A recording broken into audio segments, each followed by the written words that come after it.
Flipping five-star quarterback Jared Curtis would be a historic move for Clark Lea.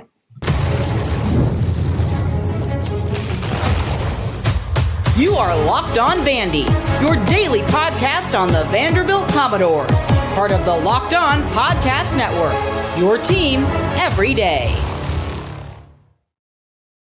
What's up, everybody? Happy Tuesday. Welcome into the Locked On Vandy podcast, part of the Locked On Podcast Network, the number one sports podcasting network in the world. I'm your host, Corey Burton, and I'm bringing over a decade of experience in coaching and national sports media with Yahoo Sports. Now, on today's episode, we're going to talk basketball. Yes, the basketball team. They're ranked in the top 15.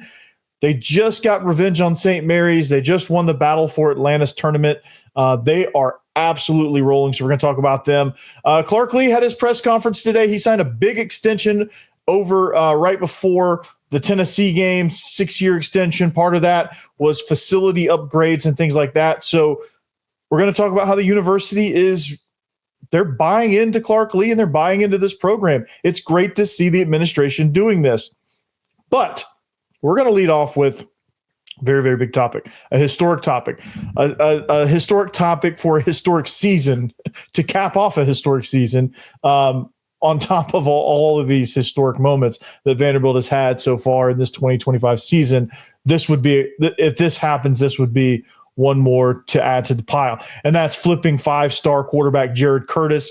There's reports out there that he's thinking about it, that it's intensifying. There's some people that believe that it's going to happen or is very likely to happen. We're going to talk about what it would mean, why, all of that. But I want to thank you guys for making Locked On Vandy your first listen every day, and shout out to the Everydayers Club. We're free and available wherever you get your podcast and on YouTube as a part of the Locked On Podcast Network, your team every day. Now, today's episode is brought to you by Game Time. Download the Game Time app, create an account, and use code LOCKEDONCollege for $20 off your first purchase. Now, this would be monumental. Five-star, just imagine this. A five-star quarterback easily, and probably will be easily for a very long time, Clark Lea's best recruit that he's ever gotten. Just think about the magnitude of what could happen, what seems to be about to happen. And signing day is tomorrow. So this has the makings of being something extremely special for Vanderbilt University and all that stuff. So this could be, like I said, this could be monumental. And to get the local kid from right down the road, he's right around the corner from me. He goes to school probably 10 minutes from me at most. I live in Bellevue. They live in Bellevue, or they go to school in Bellevue. I mean, this would be a monster fit for Vanderbilt. And not to mention the hometown aspect of it. This kid could be a legend in the city of Nashville. I mean, you get the hometown kid coming over and just balling out for you in the black and gold. Just think about what that does for the brand. Think about what that does for the credibility of what Vanderbilt is trying to do post Diego Pavia. Think about what this means for the program and for the city.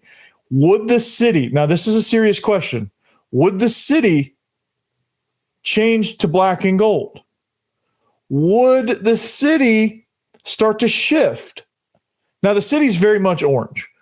And what parts are not orange are probably crimson, most of it.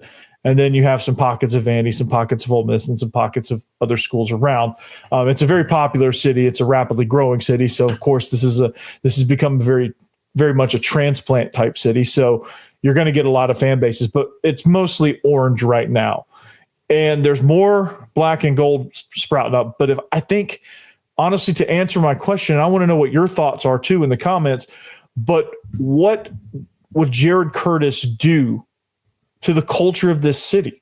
Like, just think about it. He has a chance to go to Georgia. He's committed to Georgia as I speak.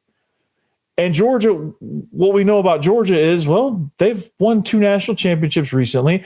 They're a program that is dominant under Kirby Smart, and they have all the built-in advantages that you would need in a college football program. So why would he leave that? Because he knows something. And I think the fact that he hasn't told them no means I think Vanderbilt is very serious in investing in this program. I think the facility upgrades, I think you got to peek at that. Those are got to be impressive. I don't know if he'll get to enjoy them because I don't know if they'll be done by the time he's done. But nonetheless, like it shows, even though he may not get to enjoy that part of it because it just may not be done yet, he understands the investment that this university is making. So if they're investing in that area, they're going to invest in NIL. They're going to invest in his brand. He knows what Nashville's like, how fanatical Nashville can be. And I think that's a draw. Like, I think he can be a superstar here. I think at Georgia, and this is no shot at Georgia because Georgia's a machine. You go, and Gunnar Stockton's got that position on lock right now. I mean, he had Heisman odds. Now, he was a very, very much a long shot. But to sprout up on that odds list means something. And you're going to walk into a situation where it's not your program. He walks into Vanderbilt. I mean, that dude has the potential to be a superstar from minute one. And he has kind of that, and it seems like just watching his highlights, you can tell.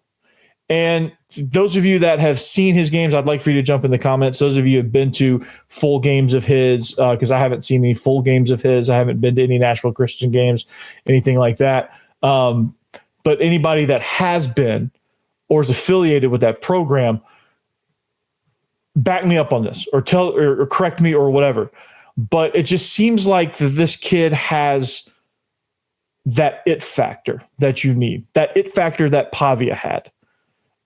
And I think with Pavia's talent, I think Jared Curtis, and this definitely is no shot at Diego Pavia, but Jared Curtis talent-wise, physical talent-wise, is above what Diego Pavia is. But Pavia, I mean, obviously Pavia is Pavia. He's a generational type quarterback, and his skills are what they are. But Jared Curtis has got the size. He can run. He's got a rocket for an arm. Like, this dude is special. So what he would bring to this Vanderbilt football team would be just truckloads of confidence. And I think when people see that, hey, this 5-star kid went to Vanderbilt, that's going to get attention. That's going to be like, hey, okay, what's going on at Vanderbilt? Why should we go to Vanderbilt? Like, people are going to start looking and saying, oh, well, okay, well, they should have been a playoff team in 2025. Like, they should have been a playoff team this season. And then that's assuming that they're going to get snubbed. Like, it's got all the makings of them getting snubbed, by the way, which they shouldn't. That's a different story. But maybe, fingers crossed, maybe some of this stuff will luck out. But this is going to turn heads. And people are going to look at it and say, okay, I like what they're doing there. They're very secure in their coach. They just signed him to a massive extension. They're doing all these facility upgrades. They're acting like a real SEC team, finally. And they have the money to do so. They've always had the money to do so. They just didn't want to do it. And they were too arrogant or too whatever. I mean, they dissolved the athletic department years ago. Like, they really didn't care. And Clark Lea made a point to say this in his press conference that, Chancellor Diermeyer is locked fully in. He's been in the locker room after games. He spoke to the team. He is all in as chancellor of the university, and he understands the impact that a college football team can have on a university. I mean, I'm in no way saying that they're like the Miami Hurricanes, but University of Miami is a private school down in Florida. And when Howard Schnellenberger got there, I mean, football, like, they made the joke, like, somebody broke into my car and left 2 University of Miami tickets on my dashboard, right? Like, that was the joke. And it was Suntan U. It was just some small university that was just kind of piddling around down in Miami. And as soon as Howard Schnellenberger walked in and won a national championship, that school exploded.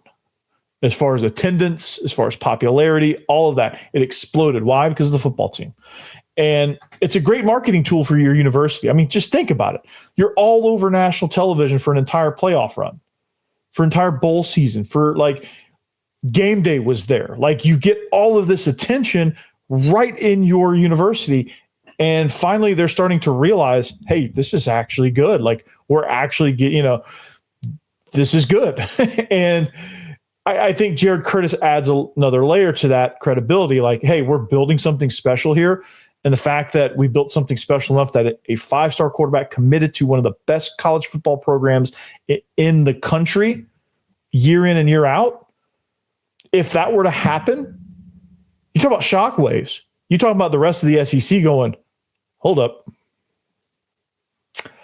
Yeah, Vandy's for real. So that would be historic for Clark Lea. Like that would be like the ultimate. I don't know the words to describe that really. That would be the ultimate like validation for Chancellor Diermeyer and Candace Lee, giving him that massive extension, upgrading the facilities. Like they're like, okay, this is what we're doing it for. We're getting 5-star quarterbacks, and there would be you get a 4-star linebacker from right down the road at FRA. Like you're getting I think you're getting the attention of Nashville, and all these local kids will go, okay, why do I need to go to UT? Why do I need to go to Bama? Why do I need to go to Kentucky? Why do I need to go to Georgia Tech or Georgia? I can just go right down the road and be a freaking legend. And if it's good enough for 5-star Jared Curtis, who had every school in the country heavily seeking after him. I mean, he was committed to Georgia. He decommitted, recommitted, and was about to commit to Oregon. So like that shows you where we're at here. Now Vandy's in the conversation. Hometown pull is great, but there's more to it. And if this happens, holy cow, that would be incredible. So it's still on the table. The reports are out there. It's recruiting, so you don't really know what's going to happen. Georgia could come through in the 11th hour and give him some sort of deal he could refuse. But from what I'm reading around the internet, from a bunch of the, it has a feeling to it. Now it's not. I don't have any concrete evidence. I don't have any okay, this is my source. It's just kind of like a combination of, hey, will he flip? It's just the conversations. I think things kind of feel imminent. I feel it just, I've been working in recruiting long enough with rivals that I can feel when a flip's about to happen. And everything feels like it's about to flip. And I'll predict that. And hopefully I'm right. I think I'm right, but I'll predict that, and I'm not going to take full credit if I get it right, because there's some reports out there that I think also have some predictiveness to it. They're just not as bold. I don't think it's as bold to come out and say I predict he will do. But Steve Wiltfong, I think, is the biggest source that I've seen, just kind of talking about it and kind of talking about what he's going to do, and it just feels like he thinks he's going to flip, and I've seen this enough where I think he's going to flip. Anyway, so facility upgrades. What does it mean? Like, this is a big part of, I think, the direction of Vanderbilt football and the investment that they have in the program, outside of obviously extending Clark Lea's contract and giving him a much-deserved raise. What does that mean for the program as a whole? What does that mean? What does that say about Vanderbilt's commitment to Vanderbilt football? We'll talk about it next. First, I want to talk about steaks. There's nothing better than to talk about some steaks, right? And the holidays always feel a little easier when you already know you have the perfect gift, speaking of which. And Omaha Steaks makes it almost too simple, right? Whether you're treating yourself this season or sending something memorable to family and friends, Omaha Steaks delivers handcrafted perfection right to their door. And this week is the best time to jump in because their cyber sale is here and the deals are huge. Just think about this, man. Think about it. Christmas time, you get this big cooler that shows up right on your doorstep. It shows up in this big styrofoam cooler, and you open it, it's these boxes, and the cuts of meat are absolutely crazy. They're great, dude. Like I've gotten this every year for the last 5 years. I've gotten Omaha Steaks, and I'm talking about high quality cuts of meat. You get a variety of different things. You can have a whole meal. They had the steak and lobster box one year, and that was incredible.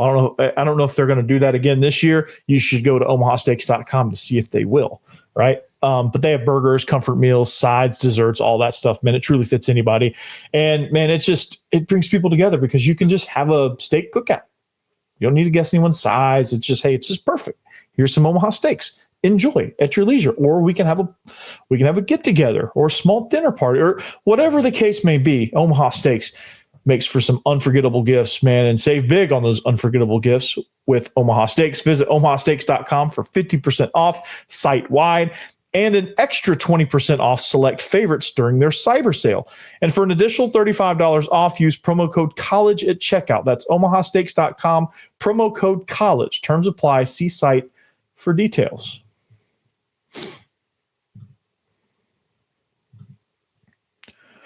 Thanks for making Locked On Vandy your first listen wherever you get your podcasts and on YouTube as a part of the Locked On Podcast Network, your team every single day. Also, thanks for making Locked On number one in the world. It's a top-notch network. It is the best in the business. So thank you for making it number one. Now, we talked about Jared Curtis. I'm not gonna lie. I saw the Fong bomb on social media, and it's predicting a Jared Curtis flip. And I saw that, and I was like, okay, I got excited. I started reading up on it, and having worked for rivals for a long time, I just some instincts are kicking in here. Some spidey senses are going up, and I just feel like it's going to happen. Now, if it doesn't, I've seen it enough time to where it's like until it happens and it doesn't, because you know how recruiting is. Recruiting now that you can pay recruits, especially, there's some things that could happen between now and then. So predictions are very, very fluid in recruiting as well. So everything you read, you have to take with a grain of salt. But I feel pretty confident that he's going to flip and he's going to sign with Vanderbilt. So that's news that Georgia fans don't want to hear, but I think Georgia will be fine. I really do. I think they'll be completely fine.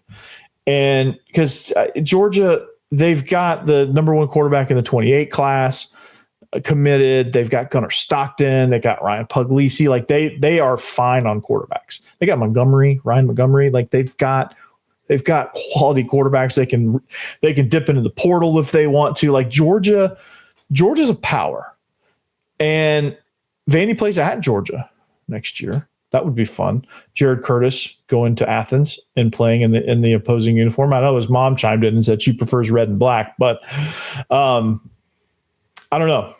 Do you want your kid to be a superstar?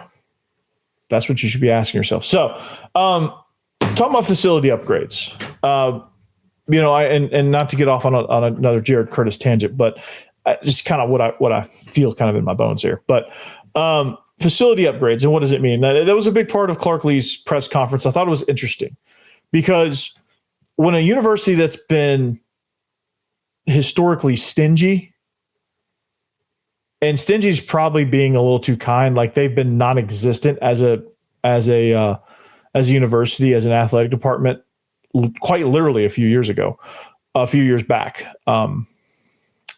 But they've reinvested. And I think for them to greenlight the stadium project shows a big time investment in Vanderbilt football. And I think over time they'll start to renovate the east and west sides of the stadium and start to kind of renovate the seating areas, the main seating areas, not the end zones. And they'll start to kind of make that, maybe build that up a little bit, steepen it up a little bit, make it even louder. Because sometimes you can use geometry and physics to make a small stadium loud. And they've done that to a certain degree. I think redoing the east and west sides eventually would be something worth their while for sure. So, but I think when you look at facility upgrades, it shows a level of commitment, and it shows the university is willing to, they're willing to buy in and invest in the program. It's a show of like solidarity of like, hey, we got you. we're going to give you these. We're going to green light these things because it's important for you to be successful, because when you're successful, we're successful, and we're all successful here at this university, here at Vanderbilt University. So for them to do that, and for them to kind of, and I think the challenge with these facility upgrades is going to be finding the real estate, because that's not always easy to do, because Vanderbilt's very tightly compacted in the city. So they're going to have to buy some property. They're going to have to there's going to have to be something that happens within the grounds of Vanderbilt University, and making sure that they have enough space to build a football only facility with an indoor. Maybe they go around and link it to the current indoor, and they just build onto that. Maybe I don't know what they would do. I'm just spitballing here, but it just shows, I think, real quick because I want to talk basketball a little bit, but it just shows that, hey, we believe in you. We're going to do whatever it takes for you to get, we know we need to get quality players. It's about personnel. And they learned that. Like, one of the things I think they learned in the Texas game and the Alabama game, especially, they almost learned this hard lesson in the Auburn game. Speed kills in the SEC.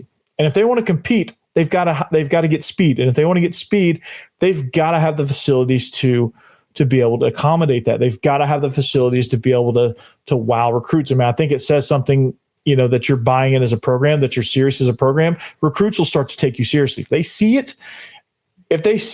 the vision, and if they see that vision enacted, I think they will see it. I mean, the stadium upgrades, I think, have attracted enough recruits to where you're starting to raise a few eyebrows in the recruiting world and in the portal world and the NIL world. Like, it's just all of that.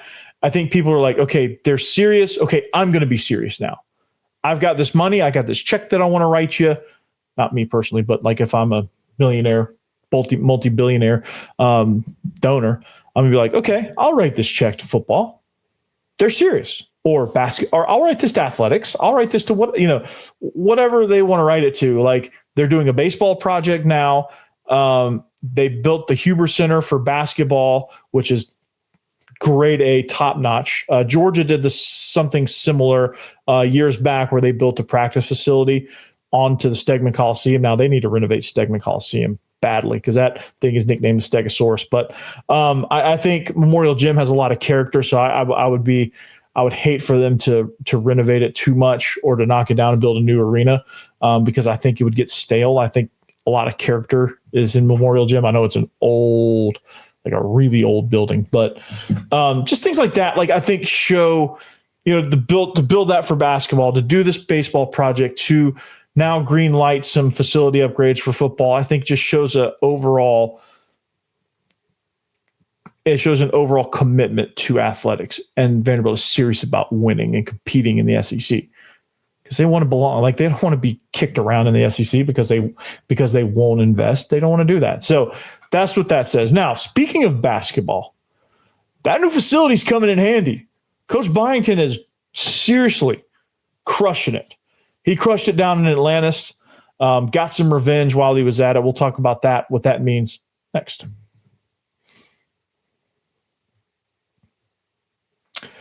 But I want to talk about game time, because coming soon, you're going to have to fight for tickets at Memorial. And the World Cup is coming back to North America for the first time since 1994. Can you believe that? That's going to be fun. And with 48 teams for the first time ever, it's going to be massive. But let's be honest, getting tickets is usually the hardest part. That's why the Game Time app is clutch, finally giving fans a real advantage when it comes to snagging seats. Now, with Game Time, you can track price drops in real time. You can get alerts when great seats open and buy tickets the moment they hit the app. It puts the power back in your hands and makes going to the World Cup realistic instead of impossible. Now, here's what you do. You pull up the app. The layout makes it so simple. You scroll through the matchups, compare seat views. You pick a game, tap a section, and have your tickets locked within minutes. No confusion, no hunting for fine print. Whew. That's just a relief right there. And the seat view feature is a game changer. You literally see what the pitch looks like from your exact seat before you buy. Prices include fees up front, which I love. No last second surprises at checkout. That will that will deter anybody. And alerts for teams and matches make it easy to grab tickets the moment they drop instead of missing out. So take the guesswork out of buying World Cup tickets in every match, concert, or event with Game Time. Download the Game Time app, create an account, and use code LOCKEDONCollege for $20 off your first purchase. Terms apply. Again, download the app, make an account, and use code LOCKEDONCollege for $20 off. Swipe, tap, ticket, go. Game Time.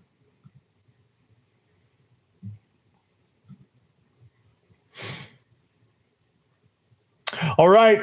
We are quickly wrapping up here. Locked On Vandy. Thanks for making us part of your day at Locked On Vandy on social media if you want to follow along.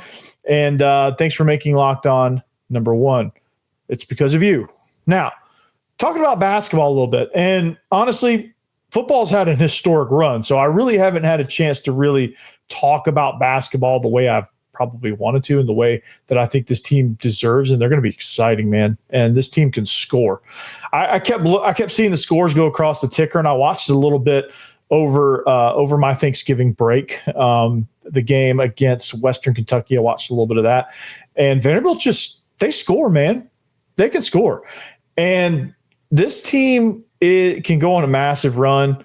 They're a team that's they can just pour it on you. They have a lot of athleticism and a lot of speed, and against St. Mary's especially. And I did watch a little bit of this game. I went back and watched a little bit on the ESPN app, and their speed, they've got some speed. And I'm excited about Jalen Washington. We finally have somebody in the paint. He finished with 19 points, and he recorded 2 blocks and a rebound. It's just nice to have somebody in the paint. That's something that was lacking all last year. And they had a nice presence around the rim, and they were able to take advantage of that. And they were able to get 48 points in the paint. They were 20 for 23 on layups, and they attacked the rim really, really well. And Vanderbilt's finally in a position, I think, to where they can dictate the speed of the game. Like last year, I think a lot of times they wanted to, but they couldn't because they just didn't have the personnel, and they didn't have the presence down low to really kind of force that, because they would just jack up threes, and that's kind of really all they had. So they turned into a really streaky team. But they're able to create that and create that sense of urgency. So again, they just run, dude. They scored 96 points on St. Mary's, which incredible, right? They were 52% from the floor, 42% behind and from 3-point land against St. Mary's. And they just, man, it was good. And this team, like I said, they're going to be excited. Duke Miles is an incredible player, and going to be all season. And this team, they can get you, man. And I'm really liking the direction of this program. Let's just put it that way. I'm really excited about it. And I think they're going to give a lot of people problems. I think they're going to be able to, Duke Miles, like I said, he scored 25 points. He had 73 points throughout the whole tournament. 73 points for the whole tournament. He was obviously tournament MVP. That dude's going to be special. And to have a special point guard, a bigger point guard that can play some defense, that can score, that can attack the rim, that can distribute. Like, I think he's somebody that can just do a lot of different things for this team. And it's going to be, from what little I've watched so far, and I plan to watch more once I get out of football mode.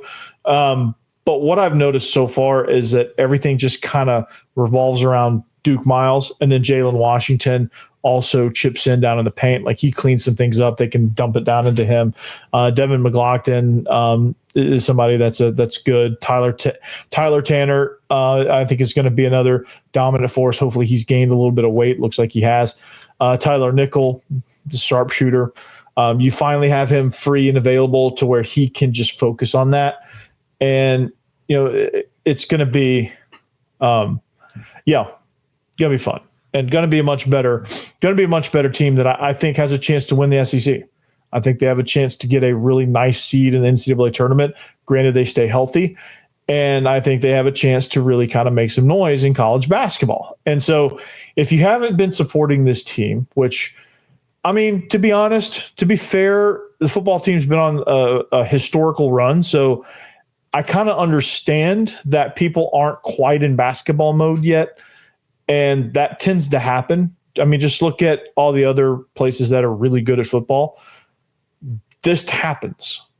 And I don't know what the attendance is like at a Florida basketball game, but they just won the national championship. They're probably into basketball right now because they have nothing else, because their football team has been terrible. But anyway, like I said, this team is going to be really, really fun and really special to watch. So I look forward to watching more Vanderbilt basketball in the coming weeks. I'm going to increase that until it gets to conference play. And then obviously when conference play hits, I'll be all in, because football will be, if it's a playoff run, I don't know. We're going to put football, we're going to put a bow on this 2025 season and focus, on the offseason storylines, obviously, and we'll talk football year round. But I think basketball will get a lot of shine. I think they're going to deserve it.